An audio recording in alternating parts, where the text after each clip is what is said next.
Hello, everyone, and welcome to our podcast, Refuge, presented by the Jesuit Refugee Service of Canada.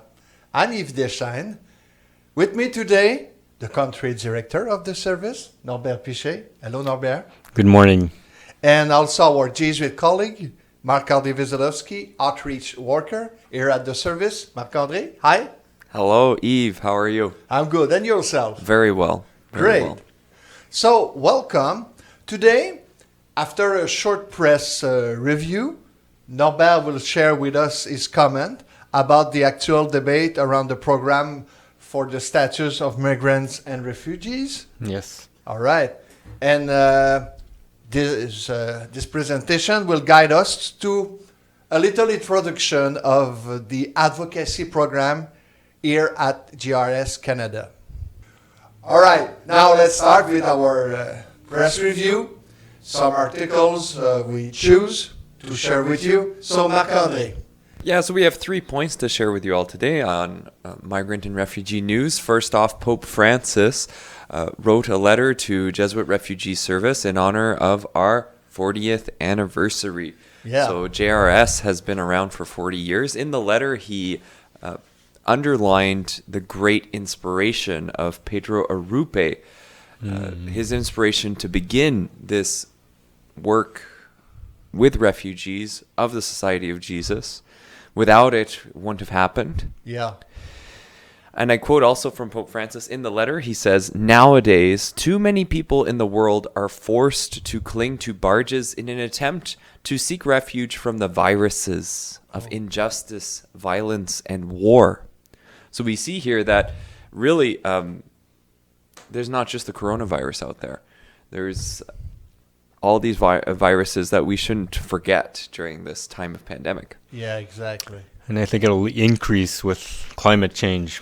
Oh yeah, yes, for sure. This all the more reason to respond. Yes.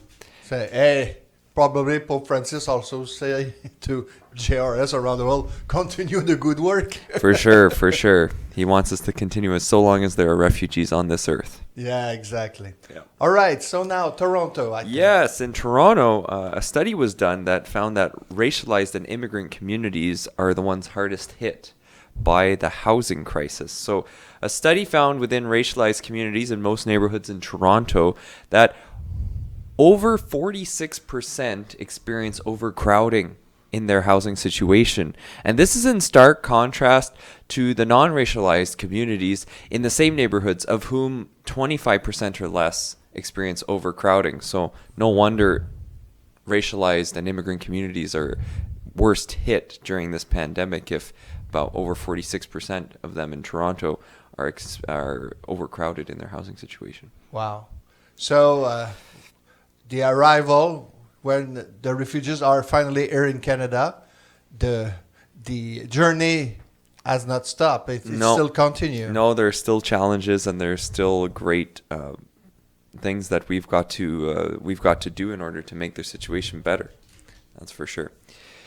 All right, maybe a good news. Yeah, a one nice good story news. from Saskatoon. Yeah, I think. so a happier story here. In Saskatoon, Fulgence Dagajimana and Eric James have already raised $30,000 to sponsor a refugee family to Canada. And the neat thing about this story is that Eric James, when he was only 12 years old, signed a petition to get Fulgence out of prison in Burundi and sponsored to Canada. And now that Fulgence is here 5 years later, when Eric is 17, they're working together to sponsor refugees to continue this work and to continue the legacy of helping those in dire need by bringing them to Canada. Oh, that's great. Wow. So the first time when the young boy, he was 12 years old. He was 12 when he signed the petition. Now he's 17, still a teenager, and working with Fulgence, the one who came to Canada, to bring more Africans to Canada. Wow. That's amazing. Great. Yeah. No. All It's a right. good news story. It's like paying it forward, continuing the good work. That's great. Exactly. Very much All right. That's it for our press review. Marc-André, thank you. Thank you, Yves. All right. It's time now for the comment from Norbert. So It's your turn, Norbert. Thanks, Steve. Yeah, this is in response to this whole situation of the what we call the guardian angels here, specifically in Quebec. Yeah. So, where do we draw the line? This is the question that the Premier of Quebec, François Legault, asked himself regarding the program for granting permanent residence to people with precarious status who worked as essential workers during the first wave of the pandemic. And so these were called the guardian angels. A rhetorical question, actually, because he already had an answer. It was also a question to challenge anyone who dares to be too generous. To draw a line is like building a wall. Once you draw your line, just like when you build a wall, there are two sides. That line, just like the wall built, is designed to separate. Some will be on the right side of the line, wall, and some will not. And in this particular case of workers deemed essential, there are some who will not benefit from the program to regularize their immigration status. Some people will say that a line is needed. They are cheaters or illegals who didn't follow the rules like everyone else. That's what you hear. Louise Arbour, former special representative for migration of the Secretary General of the United Nations, clearly explains that this is not at all the case in the article that appeared in La Presse a few days ago. And she also reiterated that same idea on the show, the popular show here in Quebec called Tout le monde en parle. Yeah. There are all sorts of reasons why someone ends up here with a precarious status, she said. In the vast majority of cases, they are very good reasons. All the more so since, according to her, we should also accept them since it is in our interest to do so. Economically speaking, it's very much in our interest. So we talk about the humanitarian side, but also the economic side. These people work at jobs that no one in Quebec wants to do. Picking our fruits and vegetables, taking care of our elderly, working in slaughterhouses, etc. But because of our strong belief that everyone should be treated equally, we decide that people with precarious status do not deserve to receive Canadian permanent residence. What happened to doing something simply because it is the right thing to do? Let me tell you a little story related to this theme. There was a parent of 3 children who, one Friday night, told them, "If you help me in the yard on Saturday, on Sunday we'll go out together." The next morning, around 9 a.m., the first of her children showed up and started working with her mother. Around 11 a.m., the second one shows up and does the same. Around 3 p.m., the last one shows up and everyone continues working until 5 p.m. On Sunday morning, the mother invites her 3 children to participate in the outing. The first one does not think it is fair that she receives the same reward as the other 2 who had worked fewer hours. The mother replied, "I didn't take anything away from you. I said we would go on an outing together if you came to help me. I did not say we had to be there all day. I knew very well that your sisters had other things to do before they came to help me." Listening to this story, are you one of those who think that the mother is unjust? Should she have rewarded the first child more based on the fact that she worked more hours than the other 2? It is not easy to get out of this notion of equality at all costs. We want to treat everyone equally, but in doing so, we forget the human being in all this. In the end, we forget our humanity. The right thing to do, the human thing to do, is to regularize the status of all those people with a precarious status. If we learn but one lesson from this pandemic, let it be this: we are all brothers and sisters in this beautiful human family. Thank you very much, Norbert.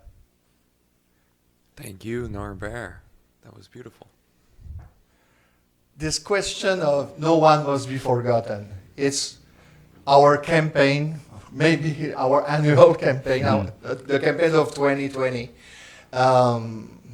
We took part of manifestation about that, and it's a main question for us, and also for all the refugee, all the organizations working in defending the rights of refugees, and in the Jesuit network, we share the same quest. If I may, a little quotation from the Jesuit Conference of Canada and United States. We are committed to building a culture of hospitality and solidarity with migrants, refugees, and asylum seekers. Our advocacy efforts promote compassionate and humane policies that honor the inherent dignity of every person. Maybe, like you said, never forget that behind each situation, each story, there's a human person.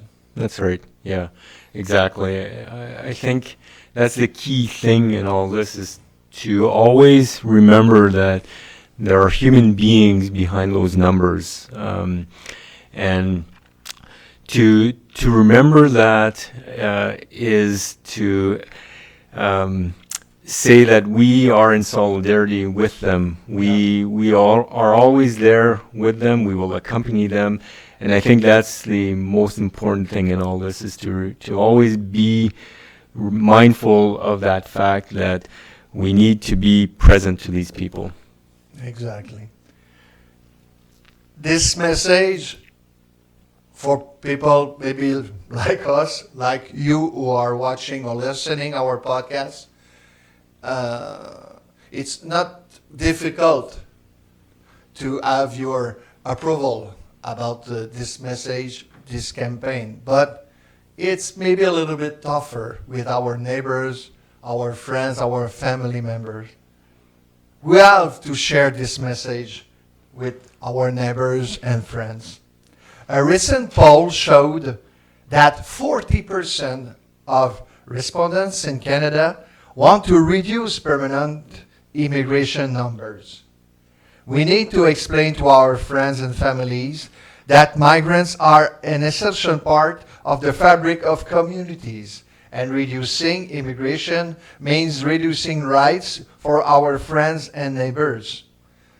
Marc-André, a part of your work here at JRS is the advocacy. Mm-hmm. How can we approach our friend, our neighbor, with to tell them a little bit more about this situation of our refugee, about the essential workers? What I would say is, if a friend or neighbor, someone you know, maybe raises an issue about immigrants and refugees in the negative, you might want to say, well, where does that come from? Do you actually know a refugee? Do you know what they go through? Or is this just information that maybe you read on the internet, or was just sort of impersonal kind of facts that you looked up? That's more of a reaction if someone kind of says something like that. But for ourselves, it's to familiarize really ourselves with what is it like to be a refugee, to know others who've gone through that situation.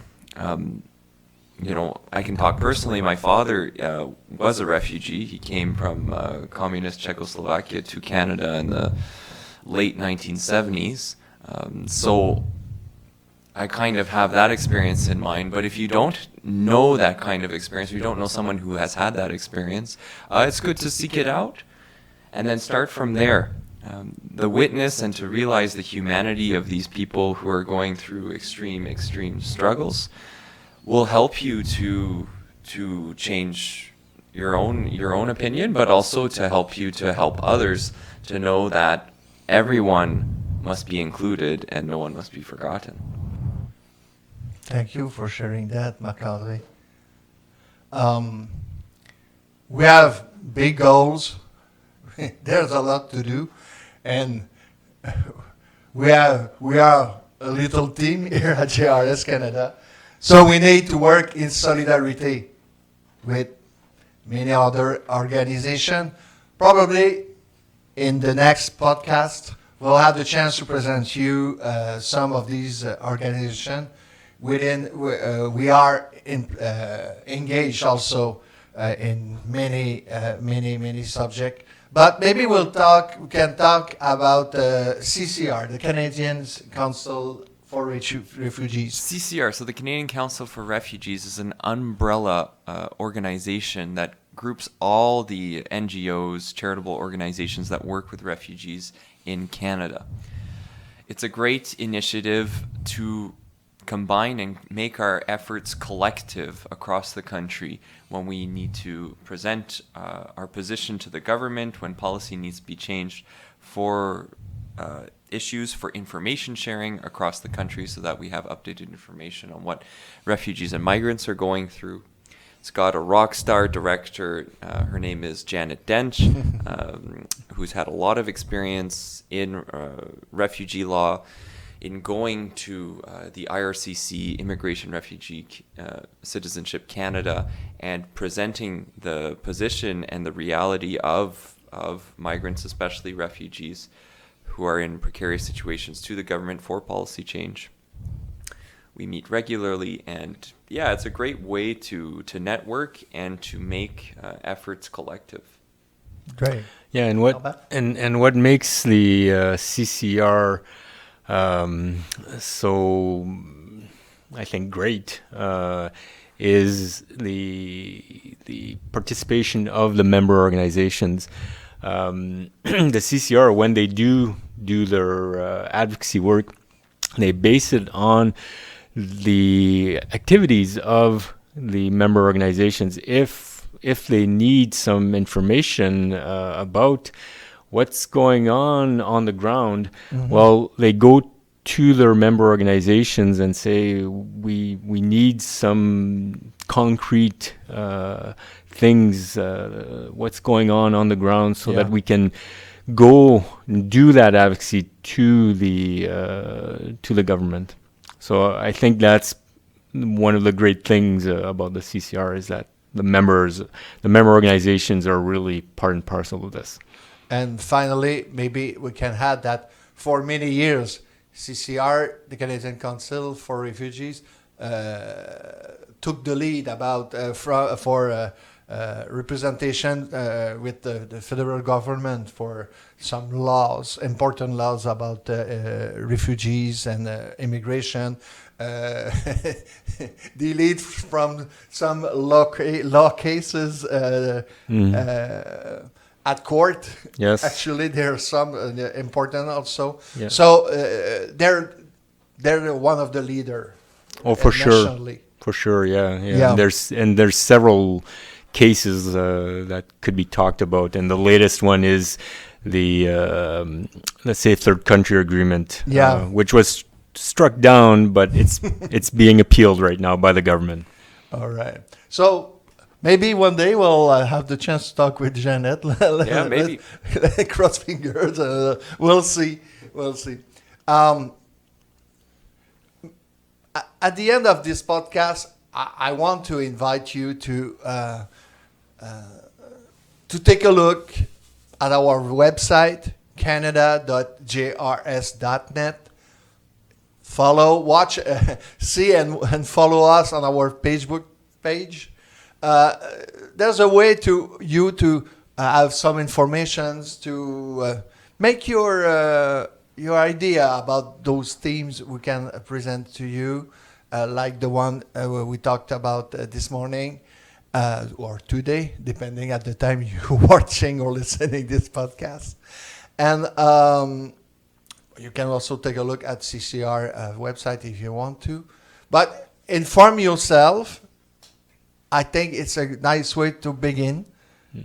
What do you think, Marc-André, about that? For sure, yeah. Look up on our website, look at the news, but also try and find people who really are refugees in your local community and see what they are going through. Norbert, a final word? No, I think the best way is like Marc-André just said, in terms of accompanying refugees, getting to know refugees. That's the first thing to do. Yeah. All right, let's meet them. And after meet them, we'll know them a little bit better. Yeah. We can... What is exactly the quotation from Pope Francis? You can say you know someone if you haven't met him or her. Yep. Yep. Mm-hmm. Exactly. Mm-hmm. All right, on these words, I'm Yves Deschênes for Marc-André Wieselowski and Norbert Pichet. Have a nice day where you are, and see you again on Refuge, the podcast. See you soon. Bye-bye. Thanks.